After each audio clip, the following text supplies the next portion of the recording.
तो हम लोग क्या पढ़ रहे हैं? संख्या पद्धति के बारे में। ठीक है, देखो जितने भी संख्याएं होते हैं हमारे पास, वो सारे के सारे संख्याओं को कितने कैटेगरी में बांट सकते हैं? दो भाग में। कौन कौन सा? वास्तविक संख्या और काल्पनिक संख्या। रियल नंबर वास्तविक संख्या को बोलते हैं और इमेजिनरी नंबर किसको बोलते हैं जी? काल्पनिक संख्या को। वास्तविक संख्या को याद रखिएगा, ऐसी संख्या जिसको किस पे दिखा सकते हो? रेखा पर दिखा सकते हैं ना, निरूपण कर सकते हैं लाइन पर। और काल्पनिक संख्याओं को रेखा पर नहीं दिखा सकते, इसको डिटेल पढ़ेंगे अपन। वास्तविक संख्या इसको कैपिटल आर से दिखाते हैं, याद रहेगा? किससे दिखाते हैं? कैपिटल आर से। ठीक है, और काल्पनिक संख्या को कैपिटल आई से। आयोटा जिसका वैल्यू होता है √-1, ये सब काल्पनिक संख्या होते हैं। जितने भी आपके वास्तविक संख्या हैं, अगर हम इसको बांटें तो इसको दो भाग में बांट सकते हैं। कौन कौन से दो भाग होंगे वास्तविक संख्या के? बताओ कौन कौन सी संख्या?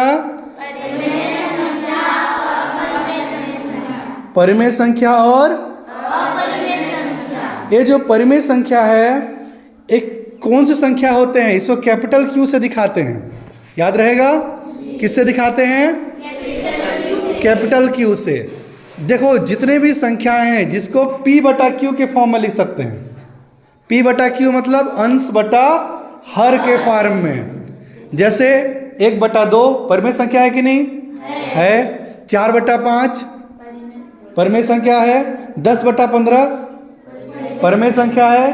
ठीक है, जिस भी संख्या में अंश बटा हर रहेगा वो सब क्या है? परिमेय संख्या। लेकिन याद रखना, हर क्या नहीं होना चाहिए? 0 नहीं होना चाहिए। ठीक है, अगर किसी भी संख्या का हर 0 है तो परिमेय संख्या नहीं है। ठीक है, अगर 0 हो गया तो उसका मान क्या आता है? अनंत आता है, इन्फिनिटी आता है ना। ठीक है, तो परिमेय संख्या P/Q के फॉर्म में होते हैं, याद रहेगा। अब देखो अपरिमेय संख्या किससे बोलेंगे? तो ऐसी संख्या जिसे P/Q के फॉर्म में नहीं दिखा सकते, बटे में अंश बटा हर के फॉर्म में हम लोग नहीं दिखा सकते हैं। जैसे √2, √3, पाई, ये सब जितने संख्या एक्सपोनेंशियल जितने भी नंबर्स होते हैं, ये सब के सब क्या हैं? अपरिमेय संख्या है। क्लियर है?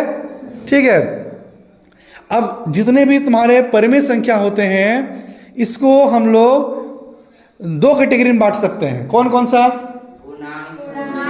सब बोलो एक बार, कस के बोलिए। ठीक है, पूर्णांक संख्या और भिन्न संख्या। पूर्णांक संख्या मतलब इंटीजर्स नंबर, और भिन्न संख्या मीन्स फ्रैक्शन नंबर। इंग्लिश और हिंदी याद रखिएगा नाम ना। पूर्णांक संख्या ऐसे नंबर्स होते हैं जो माइनस से चालू होता है, 0 और प्लस तक जाते हैं। क्लियर है? ठीक है, और भिन्न संख्या फ्रैक्शन वही है जो आपके बट्टे के रूप में होता है। 1/2 सब क्या है? भिन्न संख्या है। क्लियर है? कोई दिक्कत किसी को नहीं है। अब देखो पूर्णांक संख्या को अगर हम देखें तो उसको दो कैटेगरी में बांटा गया है, इंटीजर्स नंबर को। कौन कौन से? पूर्ण संख्या और प्राकृत संख्या। पूर्ण संख्या होल नंबर्स, और प्राकृत संख्या क्या बोलते हैं? Natural number. होल नंबर को W से दिखाते हैं पूर्ण संख्या को, और प्राकृत संख्या को N से। जब आप बुक पढ़ोगे ना, ठीक है, बड़े क्लास में जब जाओगे 9, 10, 11, 12, तो वहाँ सिर्फ N लिखा रहता है। अब N लिखा रहेगा तो समझ जाना, N का मतलब क्या है? नेचुरल नंबर है। क्लियर है सबको? अगर कहीं किसी बुक्स में लिखा रहेगा, क्या लिखा रहेगा? N, तो नेचुरल नंबर। और यदि किसी बुक्स में लिखा है क्या? I, तो कौन सा है? Imaginary number. W, तो होल नंबर। ठीक है, Q लिखा है, Q कैपिटल Q लिखा है, तो कौन सा है वो? परिमेय संख्या। ये सब याद रखिएगा ना। Z है तो इंटीजर्स है वो। ठीक है, अब जितने भी आपके प्राकृत संख्या होते हैं, ये कहाँ से चालू होते हैं जी? 1, 2, 3, 1 से चालू होकर इन्फिनिटी तक जाता है। क्लियर है? तो सबसे ये प्राकृतिक संख्या है। क्लियर है? ये सब संख्या का गेम है। जब भी आप मैथमेटिक्स पढ़ोगे तो ये सारी संख्याएं आपको मिलने ही वाले हैं। इन्हीं सब संख्याओं का ही गेम होता है जी।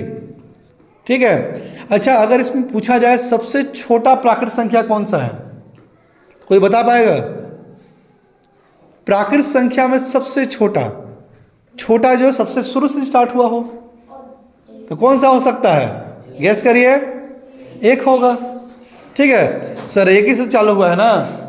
1 2 3 4 5 6, यही तो प्राकृत संख्या खानदान है। तो यही ना फैमिली है उसका। तो सबसे छोटा वाला कौन सा है? 1 है। अगर होल नंबर से पूछा जाए पूर्ण संख्या में सबसे छोटा कौन सा है?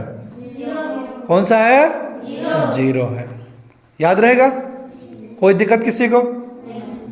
तो जब भी आप नंबर्स को पढ़िएगा तो ध्यान रखिएगा कि कौन सा नंबर किस कैटेगरी का है, किस फैमिली से बिलोंग करता है। क्लियर है? ठीक है, चलो नोट कर लीजिए इस चीज़ को।